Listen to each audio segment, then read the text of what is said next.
தமிழ் புரிந்து, டைம் இருந்து, இதை காது கொடுத்து கேட்கும் என் அன்பான நெஞ்சங்களுக்கு வணக்கம். நான் சொல்லப்போகும் ஒவ்வொரு குட்டி கதையுமே, ஒரு உண்மை சம்பவம். அந்த நிகழ்ச்சிய பார்க்கும்போது, கேட்கும்போது எனக்கு ஒரு குட்டி துள்ளல குடுத்துருக்கும். அந்த மாரி நிகழ்ச்சிய தான் நான் இப்ப உங்ககிட்ட ஷேர் பண்ணிட்டுருக்கேன். இன்று சொல்லப்போகும் கதை கூட அப்படிதாங்க. ஆனா கதைக்கு போறதுக்கு முன்னாடி யூசுவலா நம்ம கேட்கறது ஒரே கொஸ்டின்னு. நம்ப இப்ப திடீர்னு நம்ம கையில வந்து ஒருத்தவங்க வந்து என் கையில வந்து எனக்கு அ அவசரமா ஏதாவது தேவைப்படுது. என் கையில திடீர்னு நான் வச்சிருந்தேன். ஆனா என்கிட்ட இப்ப இல்ல. ஆனா எனக்கு இப்ப வேணும். அந்த திங்ஸ் இருந்தா மட்டும் தான் என்னால அடுத்த ஸ்டெப் ஒரு மாரி இம்பார்ட்டன்ட் நிகழ்ச்சிக்கு ஒரு எக்ஸாம்பிள் ஒரு பணமோ, இல்ல உங்களுக்கு ஏதாவது தேவைப்படுதோ, ஒரு சின்ன அவங்களுக்கு ஒரு இன்ஸ்ட்ருமெண்டல் தேவைப்படும். அது ஆனா அவங்க கையில இருக்காது. அ அந்த நேரத்துக்கு இப்ப எங்கேயாவது போயிருப்பாங்க.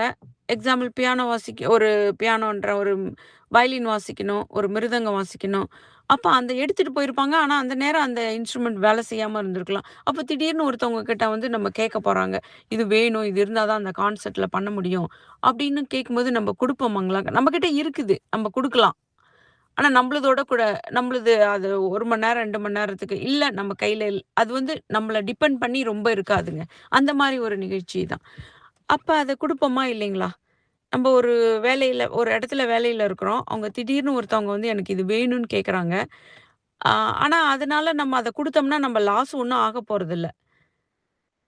ஆனா நம்ம குடுப்போமா? இல்லையா?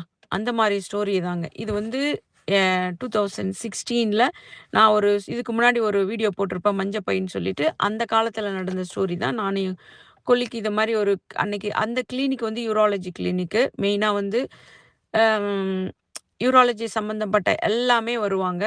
எல்லா பேஷண்ட்டுக்கும் மெயினா retention of urine, prostate problem. ஏன்னா, அதனால அவங்களால யூரின் பாஸ் பண்ண முடியாது இல்லைங்களா?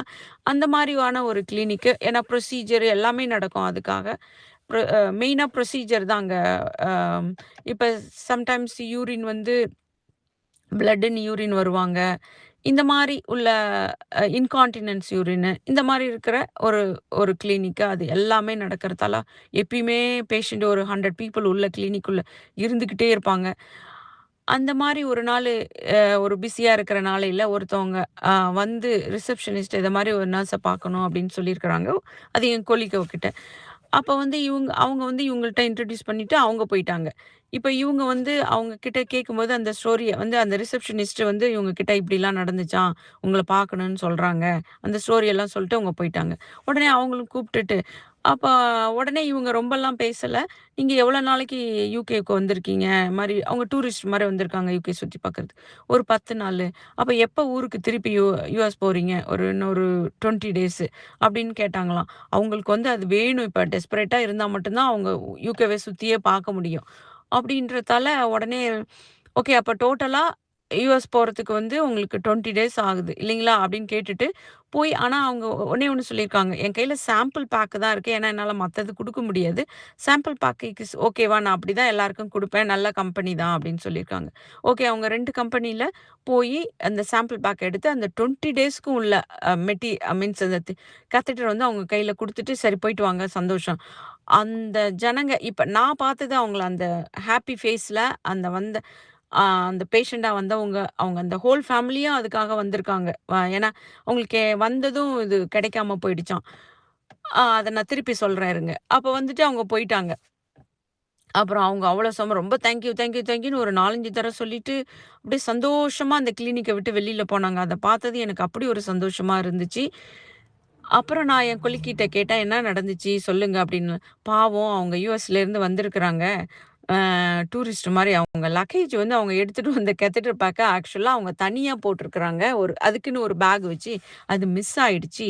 ஏன்னா, அவங்களுக்கு கேத்தட்டர் இருந்தா மட்டும் தான், அ அவங்களால ஏன்னா அவங்க அ எக் எக் அவங்களுக்கு வந்து இன் அண்ட் அவுட் கேத்தட்டர்ன்னு ரிட்டென்ஷன் ஆஃப் யூரினா இருக்கிறதால, அவங்க இது மாரி போட்டு, போட்டு இது மாரி ஒரு நாளைக்கு 4, 5 தடவ கேத்தட்டர் போடுவாங்களாம் அப்படின்னு சொல்லிட்டு, அதனால இப்ப தொலைஞ்ச தல அவங்களால இங்க வந்து இன்சூரன்ஸ்லாம் இருக்கிறது ரொம்ப எக்ஸ்பென்சிவா இருக்கும் இல்லைங்களா? அதனால தான் இத அப்படியே கன்டின்யூ பண்ணிட்டு போயிடலாம். அப்புறம் அவங்க யுஎஸ்ல போய் அதுக்கு ட்ரீட்மெண்ட் எடுத்துக்கலாம் அப்படின்னு பண்ணாங்களாம் அப்படின்னு அப்படின்னு சொன்னாங்க. அதனால தான் எனக்கு பாவம் அவங்கள இனிமே யூரோப்ல போய் இதே பிரச்சனை ஆகும். அதனால தான் அவங்களுக்கு அந்த 20 டேஸ்க்குள்ள கேத்தட்டர நான் குடுத்துட்டேன். இதுல வந்து எனக்கு ஒண்ணும் லாஸும் கிடையாது. எனக்கு ஒரு கெயினும் கெயின் இருக்குன்னா, எனக்கு ஒரு நல்ல ஹாப்பினஸ் கிடைக்குது. லாஸ் இல்ல. ஏன்னா, நமக்கு தான் சாம்பிள் பேக் நெறைய இருக்கு இல்லையா? அப்படின்னு அவங்க சொன்னாங்கங்க. அப்ப நான் ஒரே நிமிஷம் நெனச்சு பார்த்தேன். நம்ம இருக்கிற இடத்துல நம்ம என்ன வேலை செய்றோமோ, அந்த வேலைக்குள்ள நம்ப நமக்கு என்ன தகுதியில இருக்கிறோம். அந்த தகுதி உள்ள வேலைய நம்ம எடுக்கும்போது, அந்த மாரி அவங்களுக்கு மத்தவங்களுக்கு உதவி செய்ற வேலையா இருக்கட்டும், மத்த ஒரு அதிகாரத்துல இருக்கும்போது, நம்ம அத வந்து ஒழுங்கா நம்பளோட அதிகாரத்த யூஸ் பண்ணிக்கிறோமா? இல்ல அத எதிர்மாறா யூஸ் பண்றோமா? அப்படிங்கிறத எனக்குள்ள ஒரு கொஸ்டின் வந்துச்சு அந்த நேரத்துல. அப்ப அவங்கள நெனச்சு எனக்கு சந்தோஷமாவும் இருந்துச்சு. இப்படி ஒரு நல்ல கொலீக் அ அவங்களுக்கு ஓகே இது தேவை. அதனால நான் குடுக்குறேன். அப்ப அவங்க ஒரே ஒரு வார்த்தை சொன்னாங்கங்க. இதுவே நான் ரோட்ல போம்போது யாராவது கேட்டா, என்னால உதவ முடியுமா? நான் இப்ப அந்த தகுதியில இருக்கிறேன். அதனால நான் குடுத்தேன். இதுவே நானு மத்த நேரத்துல மத்த வேலையில இருக்கும்போது என்னால இத குடுக்க முடியாது. அதனால எனக்கு அதனால தான் குடுத்தேன்னு சொல்லி அவங்க ஒரு வார்த்தையில சொல்லிட்டு போயிட்டாங்க. அப்புறம் நான் யோசிச்சு பார்த்தேன். எத்தன பேரு நல்ல அதிகாரத்துல இருக்கிறாங்க. ஒரு கஷ்டப்பட்டு படிச்சு ஐஏஎஸ் ஆயிருப்பாங்க. கஷ்டப்பட்டு படிச்சு டாக்டர் ஆயிருப்பாங்க. ஒரு கன்சல்டன்ட் நெறைய ஒரு பெரிய கம்பெனி வச்சிருப்பாங்க. ஆனா, அவங்க ஒரு லெவலுக்கு போனதும், மத்த மக்கள வந்து ஓரளவுக்கு ட்ரீட் பண்றது சில பேர் வந்து ரொம்ப கொஞ்சம் கம்மியா இருக்கலாம். ட்ரீட் பண்ண மாட்றாங்க. ஒரு மாரி உதாசீனப்படுத்துவாங்க.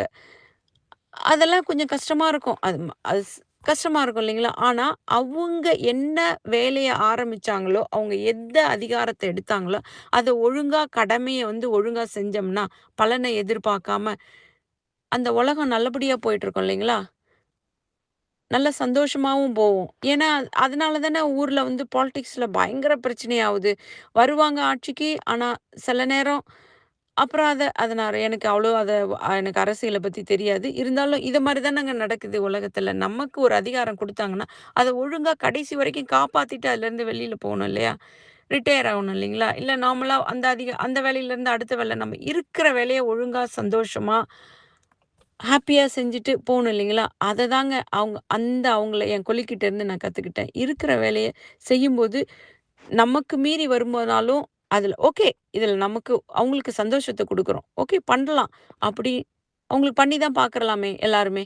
அப்படிங்கிற ஒரு குட்டி ஒரு சந்தோஷத்தையும், அதிலிருந்து ஒரு நல்ல கருத்தையும் படிச்சேன் இந்த ஸ்டோரியிலிருந்து. நீங்களும் யோசிச்சு பாருங்க. நல்லதே நடக்கட்டும். மீண்டும் இதுபோல ஒரு நல்ல நிகழ்ச்சியோடு சந்திப்பேன் என்று நன்றி கூறி விடைபெறுவது மடத்தார் வீட்டின் இதயம் தொட்ட கதைகள். நன்றி, வணக்கம்.